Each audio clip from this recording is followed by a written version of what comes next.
Bismillahirrahmanirrahim. Assalamualaikum warahmatullahi wabarakatuh. Waalaikumsalam. Saudara sekalian, pada malam ini kita akan mengawali urutan materi pengantar studi Al-Quran ya, antar studi Al-Quran. Pertama-tama pada malam ini kita akan membicarakan gambaran tentang dinul Islam secara umum ya. Dinul Islam secara umum. Ya, kita ingin mendapatkan big picture tentang dinul Islam ya. Nah, untuk itu kita akan mengambil acuan itu antara lain. Yang pertama acuan kita itu adalah hadis Jibril. Di gambaran tentang dinul Islam itu bisa kita dapat melalui hadis ya. Dinul Islam. Pertama acuan kita itu adalah hadis Jibril.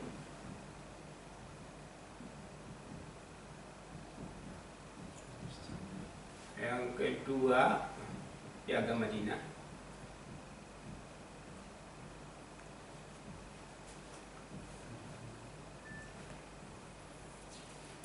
Yang ketiga khutbah wada.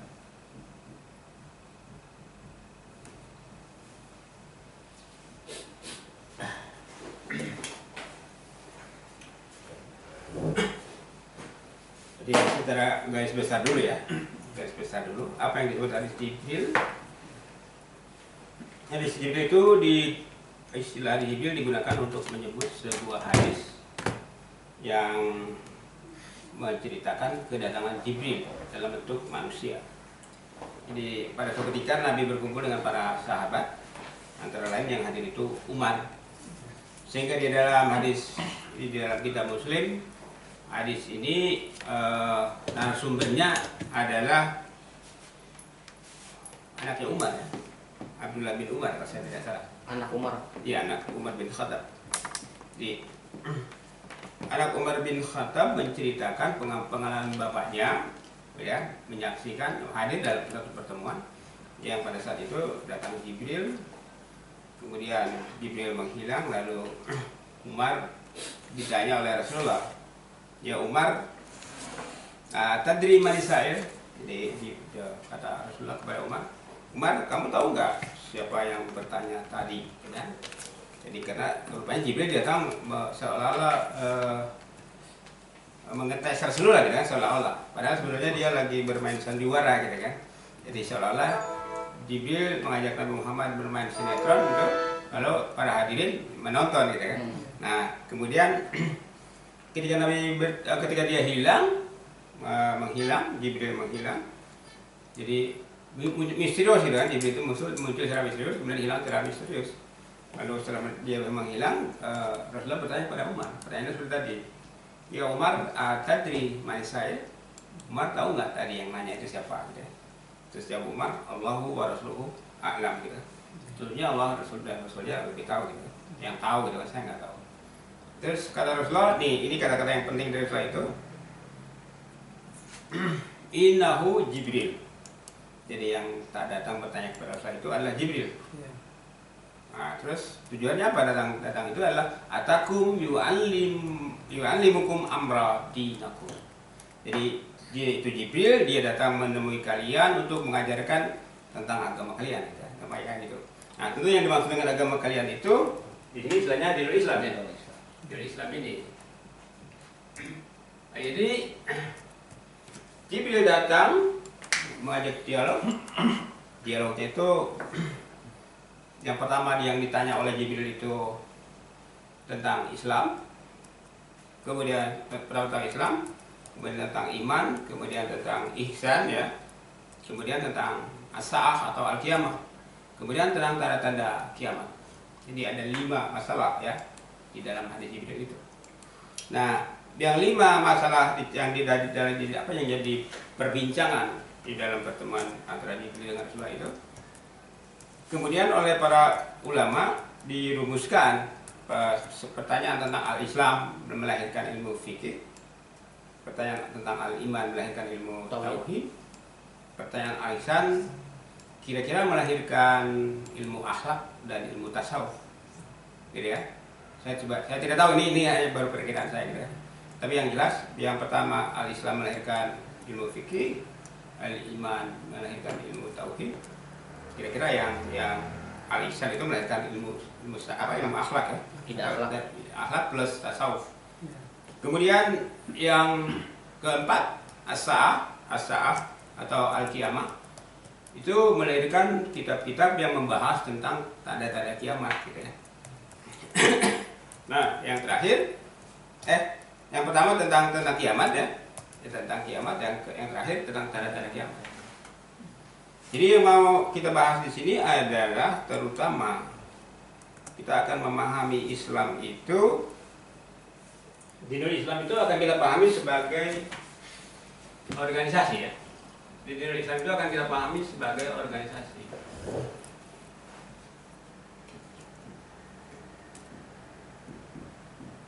Dinul Islam itu adalah organisasi. Jadi organisasi itu kan bahasa asing ya. Kalau bahasa Islamnya itu sendiri ya apa? Ini organisasi itu apa? Jamaah. Iya. Jamaah ya. Jadi kita tidak mungkin bicara dinul Islam kalau tidak bicara jamaah gitu ya. Tidak akan ada dinul Islam tanpa jamaah. Jadi apa itu dinul Islam? Dinul Islam itu adalah sebuah organisasi. Organisasi itu bahasa kitanya apa? Jamaah. Jadi kan jamaah. Ya, emang apa? Oh, jamaah kalau bukan organisasi ya. Ini organisasi, katakan organisasi itu kita anggap bahasa modern, bahasa baru gitu. Jamaah ya bahasa bakunya dalam Islam gitu. Apa itu jamaah? Jamaah itu organisasi. Masa sih sama jamaah disamakan dengan organisasi? Ya lihat aja bagaimana organisasi itu sebuah struktur, bagaimana apa yang ada di situ gitu kan. Kemudian dalam jamaah itu kan sebuah struktur juga apa yang ada di situ. Kalau ternyata aspek-aspeknya unsur-unsur itu sama gitu kan, ya apa bedanya kalau gitu organisasi dengan jamaah? Gitu kan? Cuma nanti kalau kita memahami jamaah, ingat organisasi juga. Kalau kita memahami organisasi itu kan ukurannya beda-beda gitu kan. Mulai dari kecil sampai besar gitu ya. Bahkan kalau kita mau melihat bentuk organisasi yang paling besar itu apa coba? Negara. Jadi negara itu pada dasarnya adalah sebuah organisasi. Nah, kalau kita memahami organisasi itu sebagai negara, maka kita akan melihat bagaimana struktur organisasi yang paling rapi itu gitu kan adalah sebuah negara. Nah, terus kalau gitu Islam itu apa kalau dipahami sebagai organisasi? Apakah harus ada strukturnya seperti sebuah negara gitu kan? Ya mau tidak mau gitu kan, kenyataan seperti itu. Jadi de facto Islam itu sebuah struktur gitu kan. Kalau kita melihat, karena apa? Ya Islam sebuah organisasi pasti ada strukturnya. Jadi kalau kita ngomong dinul Islam itu agama Islam itu kan apa sekarang? Kalau kita ngomong sekarang dinul Islam itu abstrak, gitu kan? Ajaran Islam. Ajaran Islam, agama Islam gitu. Agama Islam itu apa? Ya sebuah sistem kepercayaan gitu ya. Nanti, sistem kepercayaan itu lagi masuk rukun iman gitu kan. Tauhid kan larinya. Nanti rukun iman sudah dipelajari, kita mau berpraktek sebagai menjalankan dinul Islam. Apa bukunya apa? Acuannya apa? Ilmu fikih. Gitu kan? Ilmu fikih. Nanti setelah kita menjalankan fikih gitu kan, kita sholat, kita berzakat, berhaji dan seterusnya. Lalu kan kita itu harus punya akhlak yang baik gitu kan. Nah, udah belajar buku ilmu akhlak gitu kan. Termasuklah akhlak itu bagaimana Rasulullah membela jenggot gitu kan. Itu salah satu contoh ya. Jadi kalau kita membahas jenggot ya, jenggot itu dari sekian ranting dari ilmu akhlak gitu kan. Artinya sekian hal yang dilakukan oleh Rasulullah misalnya kan. Dan itu bukan hal yang paling utama gitu kan. Tetapi itu sebagai sebuah ranting. Tapi kadang-kadang kita bertengkar gara-gara itu gitu. Jidat hitam. Iya, gara-gara jidat hitam. Kalau jidat hitam tuh tasawuf itu. Oh, bukan akhlak ya. Busel. Jadi, nah ini yang mau saya singgung sedikit dalam pertemuan sekarang ini adalah dalam dialog itu, kalau kita memahami Islam sebagai organisasi, dalam dialog itu, jadi di dalam dinul Islam itu, kalau kita mengacu pada Jibril ya, di dalam dinul Islam itu ada al-Islam. Jadi kalau misalnya dinul Islam itu kita gambarkan sebagai sebuah kotak, kayaknya ini dinul Islam gitu kan, ini adalah dinul Islam.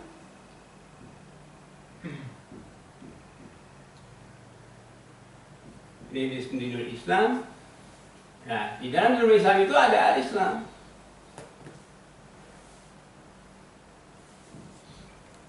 itu bagaimana kita memahaminya? Jibril kan bertanya apa itu Islam gitu kan? Ya Muhammad akhbirni anil Islam, kata Jibril gitu kan. Lalu dijelaskan oleh Rasulullah bahwa Islam itu ada 5 aspek gitu ya.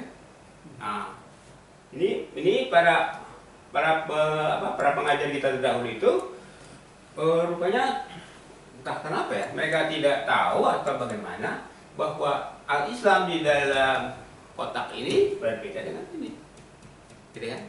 Kalau garis besarnya di Islam itu ya ini mencakup yang nanti al-Islam pertama al-Islam gitu kan, kemudian al-iman, dan seterusnya. Ya, ada al-Islam, ada al-iman, ada apa tadi al-ihsan ya, al-ihsan, terus as-sa'ah ya, as-sa'ah. Nah, terus yang kelima tuh yang amaratus sa'ah, amaratus sa'ah,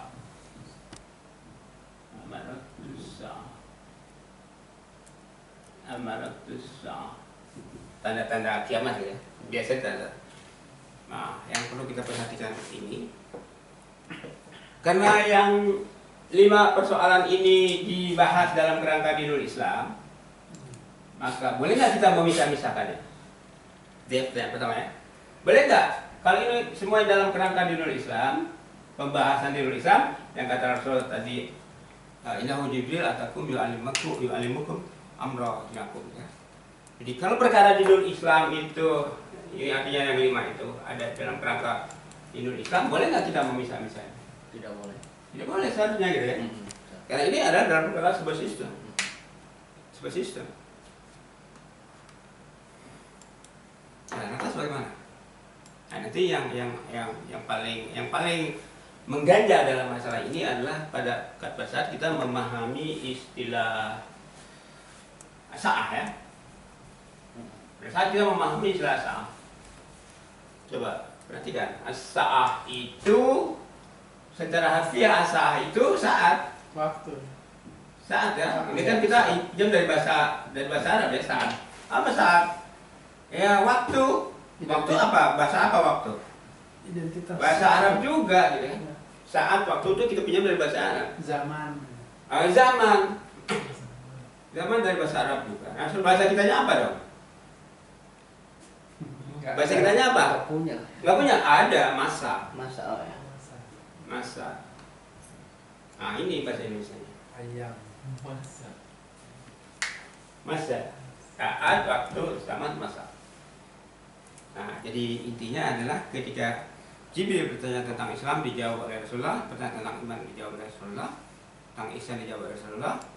Nah, terus jawaban yang paling pertanyaan yang intinya itu adalah akhbirni anis sa'ah, kabarkan kepada saya tentang saat, tentang waktu, tentang zaman, tentang masa. Yang jadi pertanyaan saya adalah yang dimaksud saat oleh Rasulullah itu saat apa? Masa Kehidupan. bangkit. Kebangkitan. Ya ini pertanyaan yang pertama ini, berbudir pertanyaan ini, ya ini, namanya ini. Jadi, Kiamat. nah, iya saat atau kiamat itu, ini sebetulnya as-sa'ah itu singkatan dari, kalau mau diurai gitu kan, secara bahasa, as-sa'ah ini sebuah singkatan dari apa? Dari sa'atu Kiamat.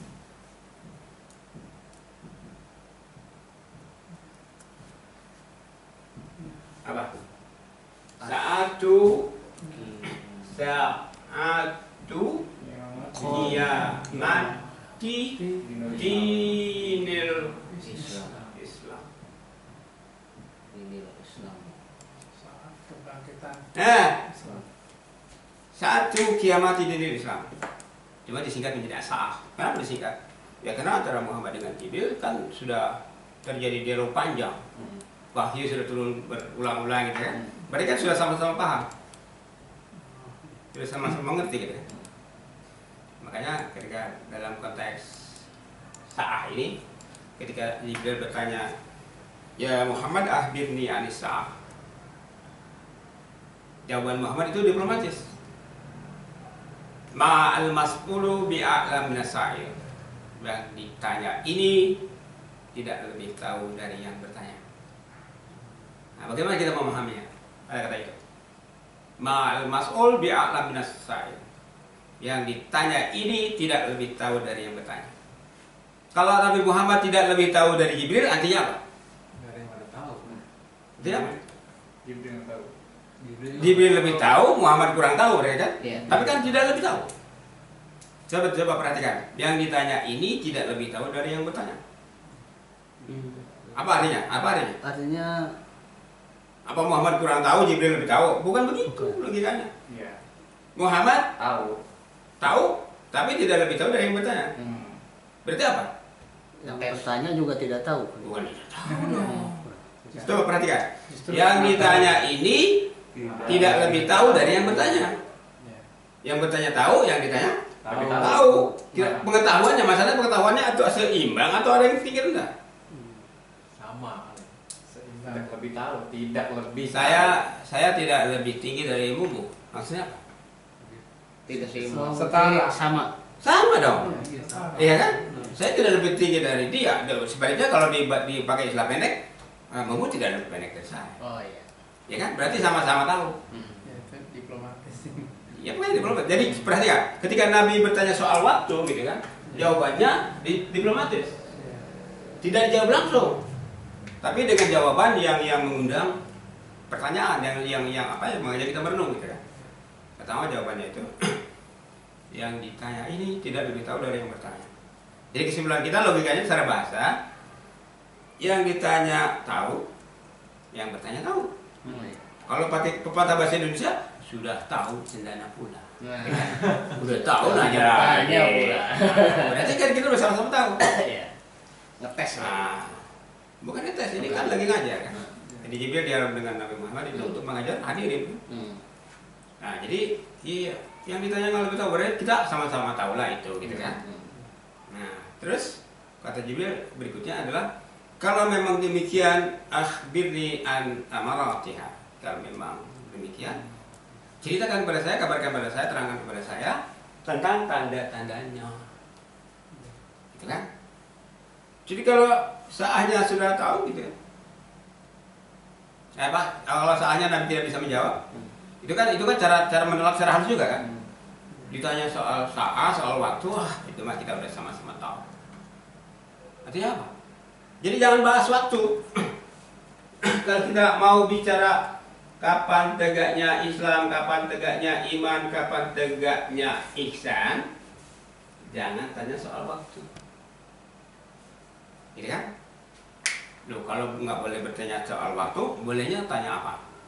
Tanda ciri-ciri aja. Tanda-tandanya, indikasinya, gitu. Indikasinya. Jadi kalau saya boleh analogikan misalnya kepada seorang anak, kita tahu anak kita itu misalnya masih kecil gitu kan, katakanlah umur 11 tahun, kita masukkan ke SD gitu kan. Kalau lalu teman kita nanya, kapan anak kamu lulus SD?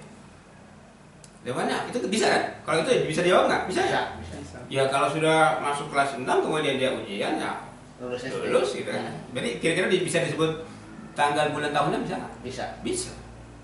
Tapi kalau pertanyaannya misalnya mengacu pada kemampuan si anak, anak kamu di sekolah belajar matematika nggak? Ya iyalah. Sekarang saya tanya ke temannya, kapan anak kamu itu menguasai matematika? Bisa dijawab nggak waktunya? Apa pasti? Nggak tahu. Iya. Nah, waktu pencapaian prestasi itu, gitu kan, waktu pencapaian tujuan kita dalam perjalanan ataupun apa, itu kan relatif. Bisa cepat, bisa. Nah, bisa cepat, bisa lambat. Itu sangat tergantung pada apa ya? Pada situasi dan kondisi. Gitu.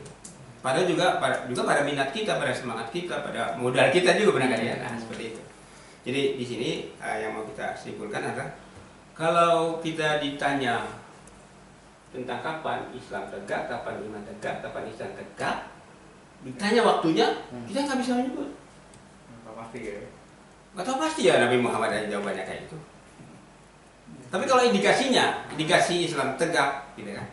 Indikasi bahwa iman itu sudah terwujud, indikasi bahwa Islam itu sudah menjelma, gitu kan? Kan bisa dilihat. Nah, terus kan Nabi menyebutkan salah satu dua cirinya ya di dalam hadis ini, di dalam hadis Muslim ini, salah satu cirinya adalah jadi salah satu ciri yang disebutkan oleh Nabi itu ini yang sangat terkenal, ini sudah sangat terkenal ya, sudah sering disebut orang. Cuma selama ini lepas konteks. Sehingga kita otomatis karena yang mengurai lepas konteks ya kita memahaminya juga lepas konteks ya kan. Sebenarnya kita diajak mau pergi ke Jakarta, diajak muter-muter kemana, dari Bandung ke Jakarta atau dari Jakarta ke Bandung, diajak muter-muter entah kemana gitu. Akhirnya saat kita sampai di suatu tempat yang entah apa gitu ya. Lalu orang mengatakan inilah tempat yang kita tuju gitu ya. Padahal kita diajak keliling nggak keruan, tersesat gitu ya. Nah itu.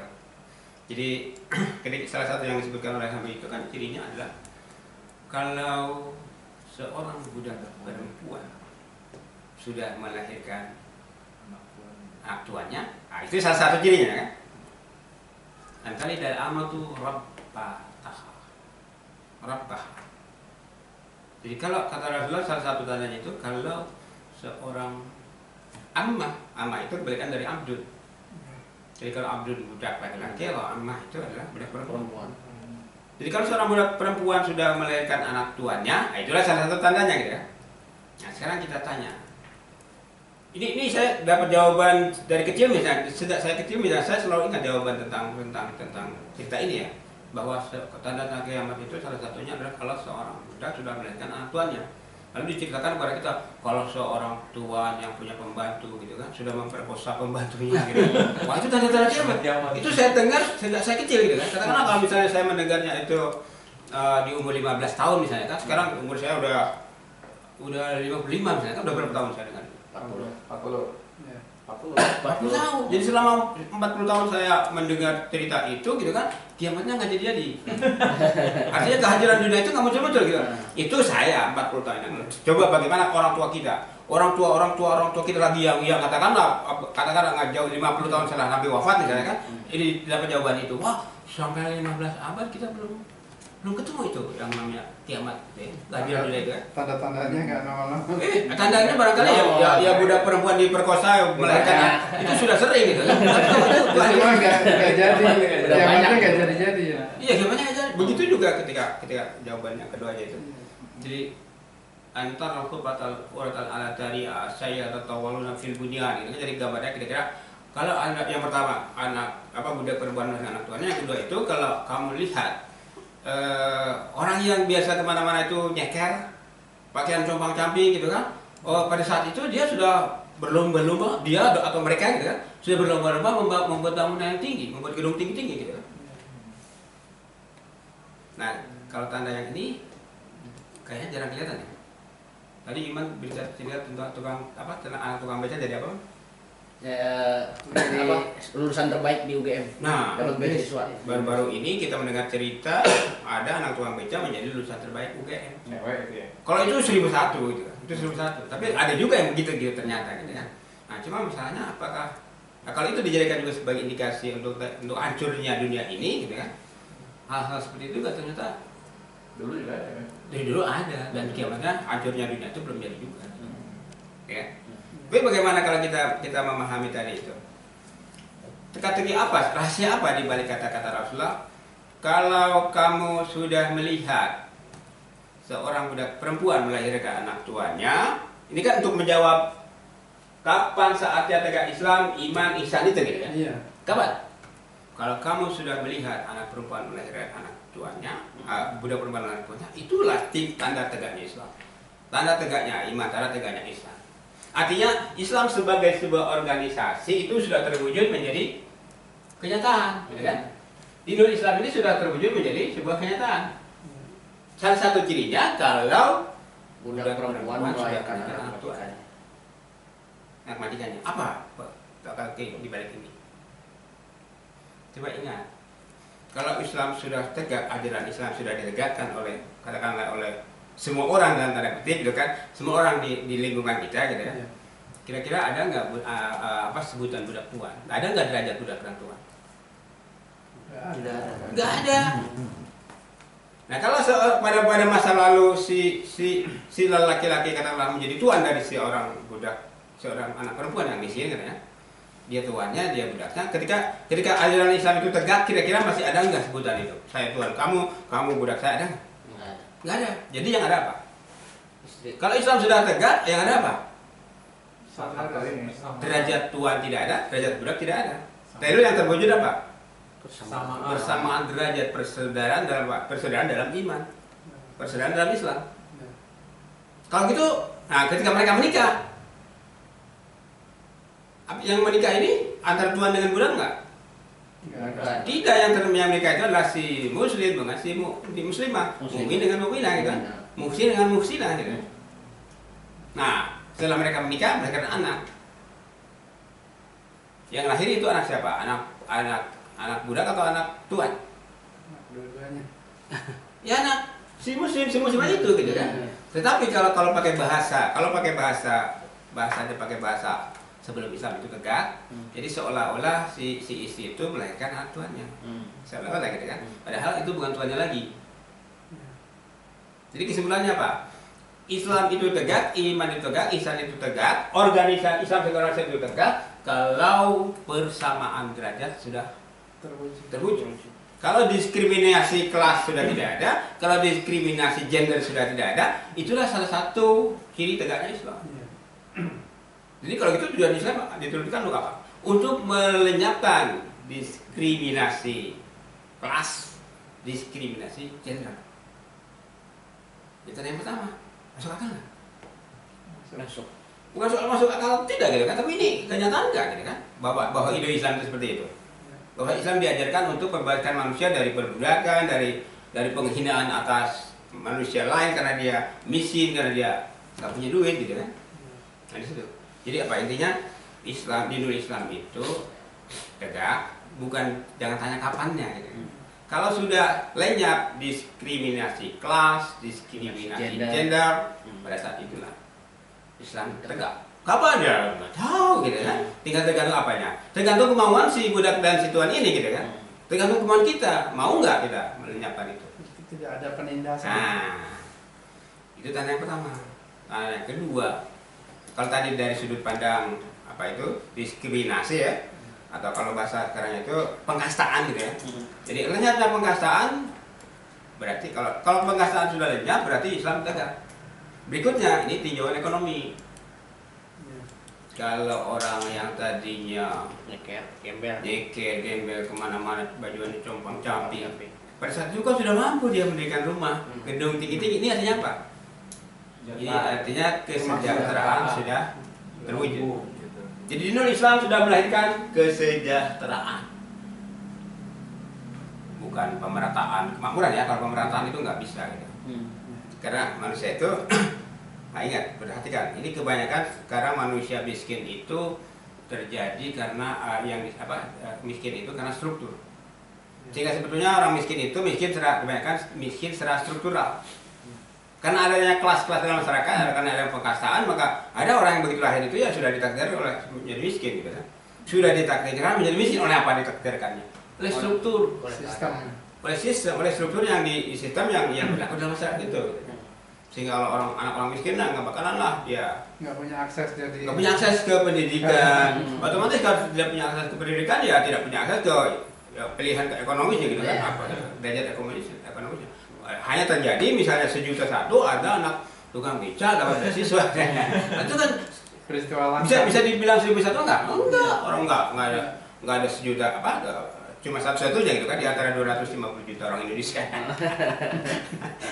Nah itu ya, jadi kesimpulannya dinul Islam itu bisa tegak kalau pengkastaan sudah tidak ada, kalau ekonomi itu sudah bangsa itu sudah bahasa Jawa itu sudah terentaskan gitu kan. Makmur ya. Sudah makmur.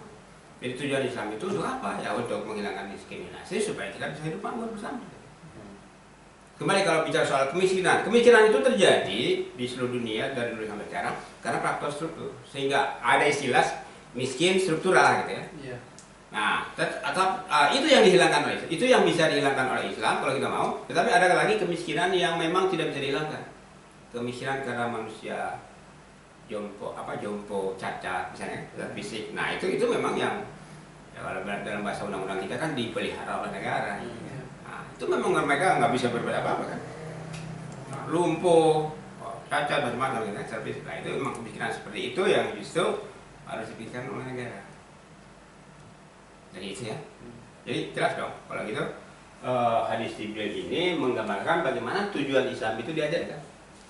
Sekali lagi saya ulang, dan mudah-mudahan saya nggak dituduh komunis gitu ya. Tapi ya nggak apa juga kalau dituduh komunis ya. Karena kan mirip kayak gitu kan. Sosialis kali. Komunis sosial benar yang sama sosialis. Jadi kalau saya misalnya itu wah ini sosialis, komunis, PKI ini gitu kan. Yang saya tanya itu ide komunis, ide sosialis itu sebetulnya murni dari si Anu gitu kan pada penegaknya atau justru nyontek dari ajaran Allah? Iya kan? Ada ilham dari situ. Nah, terilhami. Makanya di Indonesia dulu ada yang namanya PKI putih gitu kan. PKI putih itu kebalikan dari PKI merah gitu. PKI putih itu apa yang sosialis komunis tapi Islam gitu. Kan kalau PKI udah kalau PKI merah kan udah pasti sosialis komunis kafir ateis gitu kan. Kalau ini ada PKI putih ya sosialis komunis tapi Islam. Nah, jadi kalau ditanya gagasannya yang paling dulu bikin itu siapa? Gitu kan? Tentang penyelenggaraan kelas, gitu kan? Diskriminasi kelas, diskriminasi, ya pemerataan ekonomi, gitu kan? Kemakmuran. Itu bukan ide komunis, bukan ide sosialis, tapi ternyata kalau kita pelajari di dunia Islam itu sendiri dari situlah timbulnya. Jadi kalau gitu komunis nyontek nggak? Nyontek. Udah ateis, kafir nyontek aja, gitu kan? Udah gitu ngakunya dia yang menjadi ide. Bukti nyonteknya ada nggak sih? Ya? Bukti nyontek. Ya kembali kalau itu indikasinya gitu. Ya pertanyaan sekarang, Karena dia datang belakangan maka dituduh jadi nyontek. ya bukan dituduh, itu secara logika gitu ya. Kita bisa menyimpulkan seperti itu kan, mereka juga menyimpulkan secara logika juga. Jadi sekarang pertanyaannya kalau misalnya komunis itu lebih dulu dari Islam gitu kan. Karena kita tanya apakah Allah cuma mengajarkan Islam itu hanya kepada Nabi Muhammad? Kepada Isa bagaimana? Kepada Nabi yang lain bagaimana? Sudah berapa puluh ratus Nabi Rasul kita diajarkan oleh Allah. Apa itu tidak mempengaruhi pemikiran manusia? Gitu ya. Jadi logikanya seperti itu. Jadi nanti juga kalau mereka mau membantah ya silakan aja gitu kan. Tapi kan membantah itu harus objektif ya. Harus objektif. Ya, jadi demikian apa tadi bahwa Islam diajarkan itu ternyata tujuan pokoknya itu adalah untuk melenyapkan diskriminasi kelas dan gender. Untuk melenyapkan sistem pengkastaan, sistem kasta di dalam kehidupan ini, ya.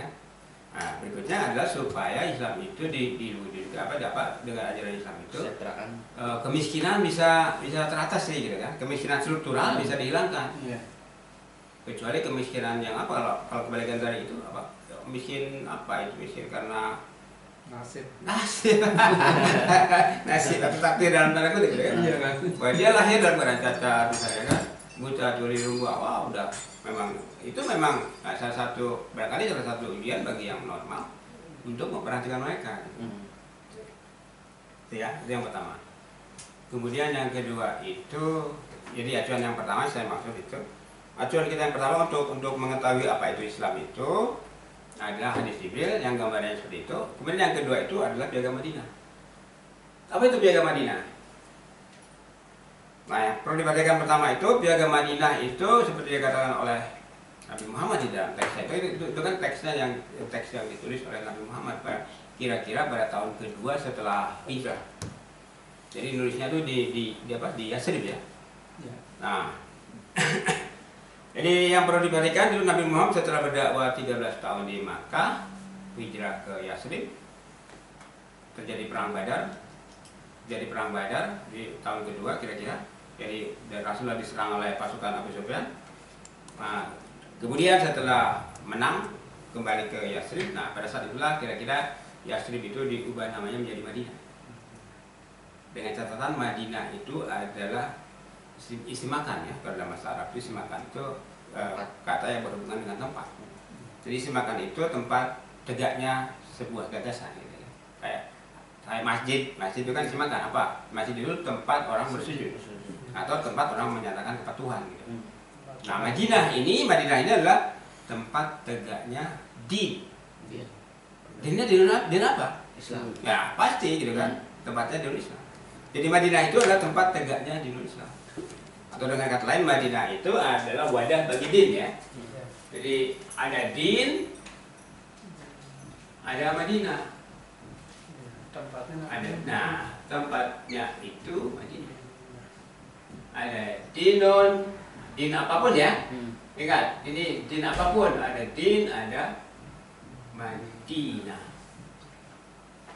Nah, ini tempat, ini konsepnya, Konsep. idenya atau apalah namanya.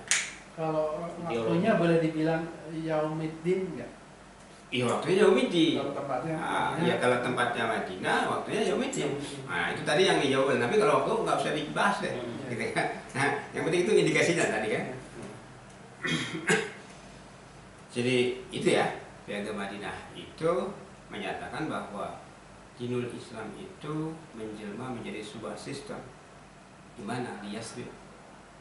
Artinya menjadi sebuah sistem negara gitu ya.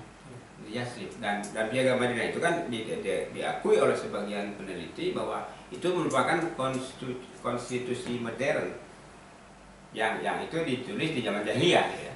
Coba aja direnungkan gitu kan. Di zaman jahiliyah kok bisa lahir sebuah konstitusi modern? Itu tidak akan terjadi hatta oleh seorang Muhammad gitu kan, sejenius apapun dia, kalau Muhammad tidak terima wahyu. Ya, gitu ya. Nah, kemudian di dalam ya nanti kalau ini kan cuma pendahuluan ya. Nanti ya kalau kita butuh, kita akan bahas satu demi satu gitu kan yang 3 hal ini supaya lebih jelas gitu kan. Nah, di dalam Piagam Madinah itu jelas ada kalau apa di Madinah itu saya maksud di Madinah itu kalau misalnya kita membaca indikasi pada surat Al-Hujurat ya.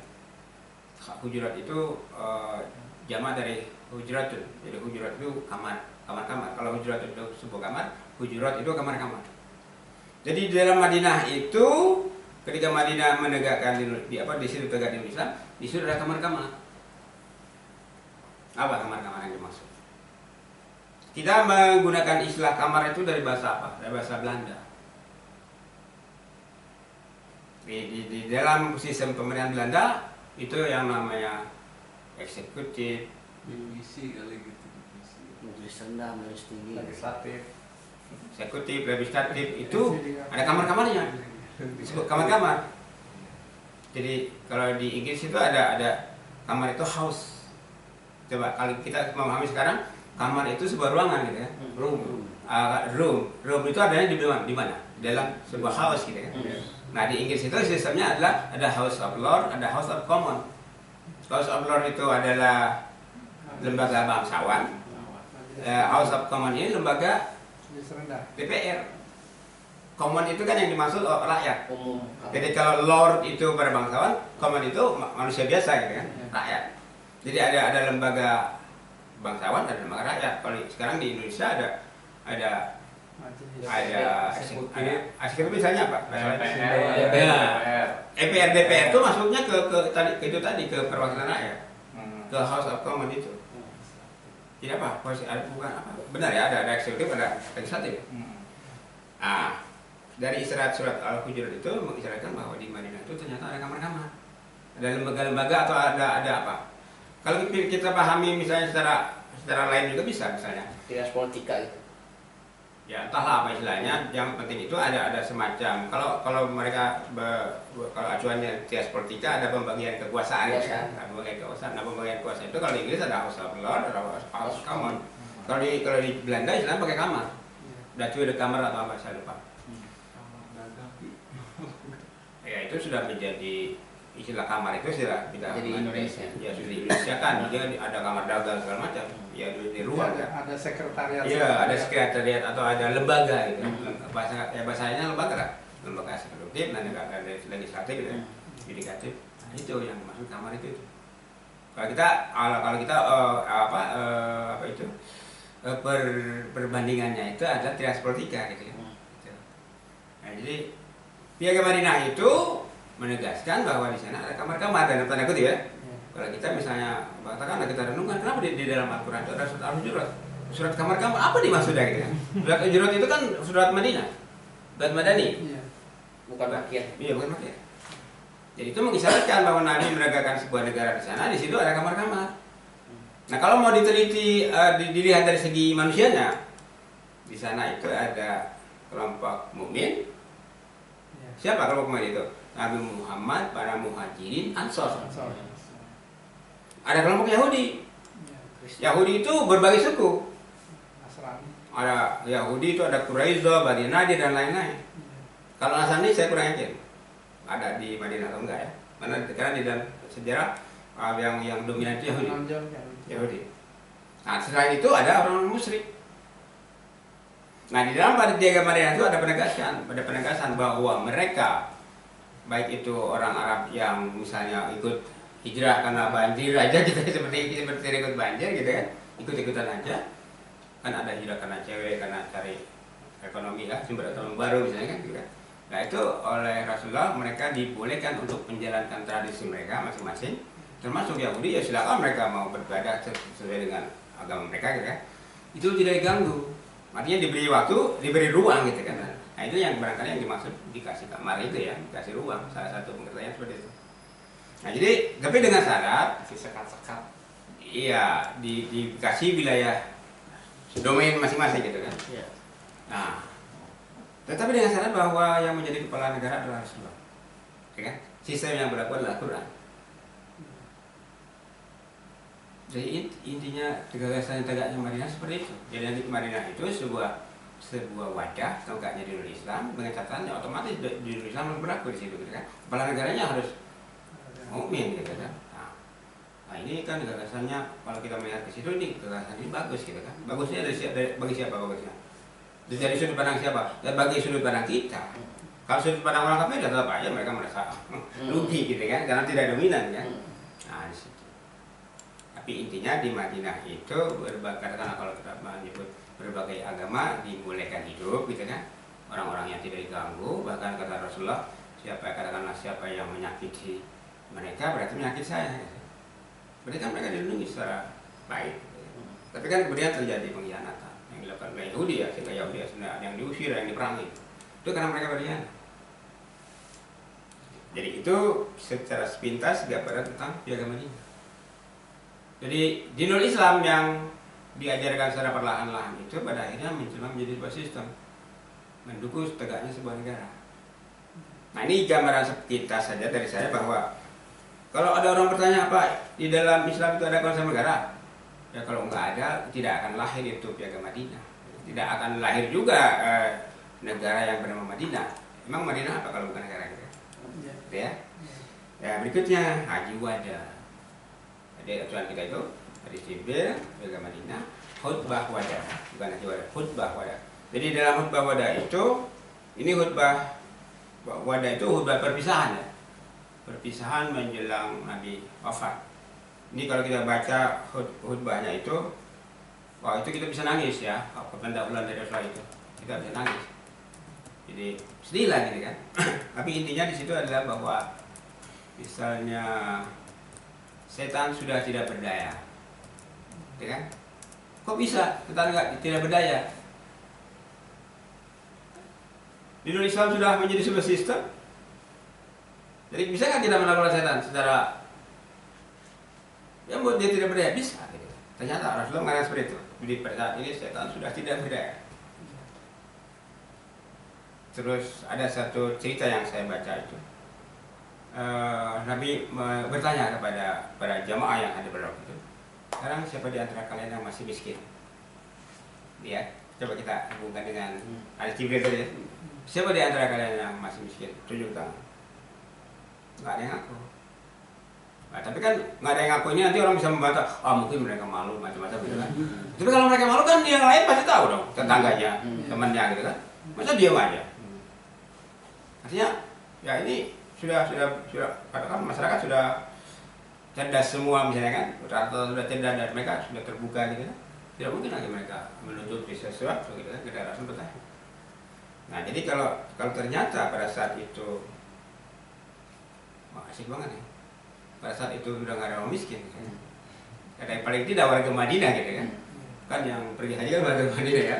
Kalau makasih nggak tahu udah masih banyak gitu. Kalau warga Madinah sudah tidak ada yang miskin lagi, berarti tadi itu kan jawaban dari Jibril itu. Nah, jadi setan sudah tidak berdaya, masyarakat sudah makmur. Gembel udah nggak ada.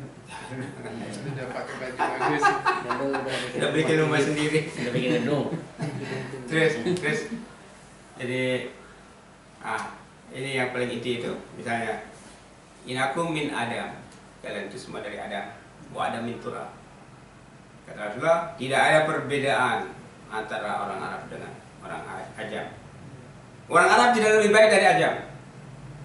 Orang Arab itu kebalikannya Ajam. Gitu. Kalau Arab bangsa Arab, Ajam itu maksudnya bangsa non Arab. Jadi kalau dia sudah Muslim, sudah mukmin, tidak ada itu klaim bahwa Arab lebih baik dari orang lain. Misalnya Umar lebih baik dari Salman Al-Farisi yang orang Persia misalkan, enggak. Atau lebih baik daripada Bilal yang dari Abyssinia gitu kan? Tidak. Jadi apa? Inna akramakum indallah. Nah, terbaik di antara kalian hanyalah orang yang paling bertakwa gitu kan. Kalau ini kan nanti yang dinilai kualitas kesadarannya, otaknya, hatinya, itu jiwanya. Karena seperti kata hadis yang lain dan Rasulullah mengatakan bahwa innallaha la yanzuru ila sawarikum. Allah tidak menilai, tidak melihat berdasar penampilan fisik kalian gitu kan.